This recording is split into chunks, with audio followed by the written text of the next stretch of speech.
Pag-uusapan po natin sa umagang ito ang isang paksa na tiyak na kapupulutan ninyo ng impormasyon, ang colon cancer. Sa bawat taon, parami ng parami ang nagiging biktima nito. Ano ba ang sanhi nito at ano-ano ang mga sintomas nating dapat bantayan? Ano din ang mga pagkain na dapat nating iwasan para wag tayong magkaroon ng colon cancer? Masasagot po ang mga katanungang yan sa bahaging ito ng ating programa.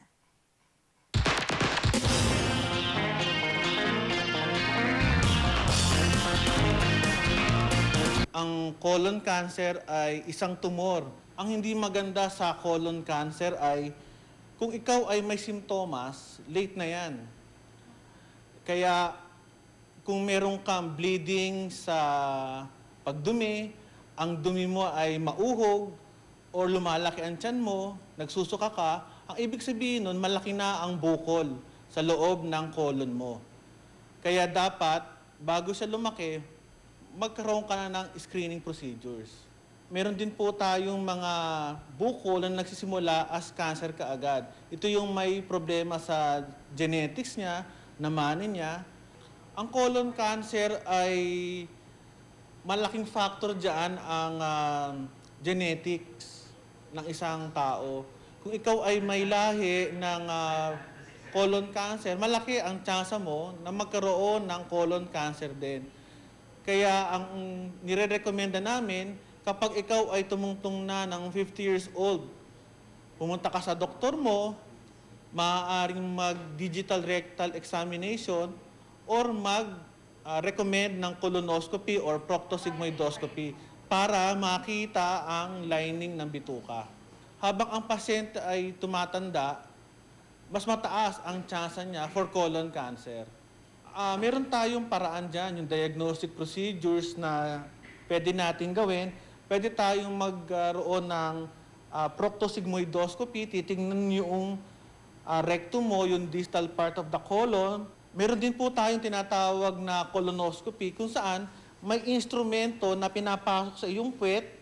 Ang procedure na ito ay simple lang, nakatagilid ka, sedated, at may pinapasok lang na instrumento sa loob ng iyong bituka na may camera sa dulo. Makikita ng isang gastroenterologist kung may bukol ba o kung mayroong ibang laman na tumutubo sa lining ng iyong colon. Kaya nakikita yung buong lining ng colon. Ang pagkuha ng bukol, yung tinatawag na biopsy, ay hindi ito masakit. Walang pakiramdam yon, sedated ka.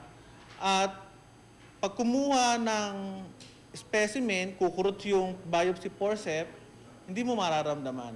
Kung may bukol doon na highly suspicious for malignancy, magbabiopsy ang isang doktor, after a few days, malalaman natin ang resulta, kung may cancer or wala. Ang colon cancer ay ginagamot sa pamamagitan ng surgery. Kung ano yung part ng bituka mo na may cancer, kailangan tanggalin ng doktor. Kung late stages na, kung mayroon ng tama sa atay, sa lung, sa brain, ang pasyente ay binibigyan ng chemotherapy. At kung magbabara naman ang cancer sa iyong colon, naglalabas kami ng isang parte ng bituka para magkaroon ka ng colostomy site, kung saan doon lalabas ang dumi mo na sasaluhin ng isang colostomy bag. Mayroong staging ang colon cancer. Ang stage 1, sila yung hindi pa masyadong malalim ang invasion. Pag stage 2, sila yung almost lumalabas na sa labas ng large colon. Ang stage 3, sila yung maraming positive lymph nodes. At stage 4, sila yung kumalat na sa iba't ibang parte ng katawan ng tao, katulad ng sabi ko, sa atay, sa baga, pwede rin sa buto. Ang cancer ay may tinatawag na recurrence. Kaya kung magkakaroon ng recurrence, kailangan tanggalin ulit ng doktor kung saan man yung may recurrence. At kung ang recurrence niya ay metastasis, bumalik sa ibang parte ng katawan ng tao, kailangan mag-chemotherapy. Tandaan nyo, ang colon cancer, hindi sila usually binibigyan ng radiation therapy. Maraming doktor na maaaring tumingin sa isang pasyenteng may problema sa colon. Maaari kayong pumunta sa isang internist, sa isang surgeon. Pwede po tayong magpatingin sa mga gastroenterologists. Meron po tayong mga colorectal surgeons. dapat pumunta kayo sa isang doktor na inyong mapapagkatiwalaan at alam nyo eksperto sa sakit nyo. Kung yan ay colon cancer at buko talaga siya, mas maganda talaga ang surgery. Sa colon cancer, wala naman po tayong masyadong pinagbabawal except lang po ang pagkain ng masyadong matatamis.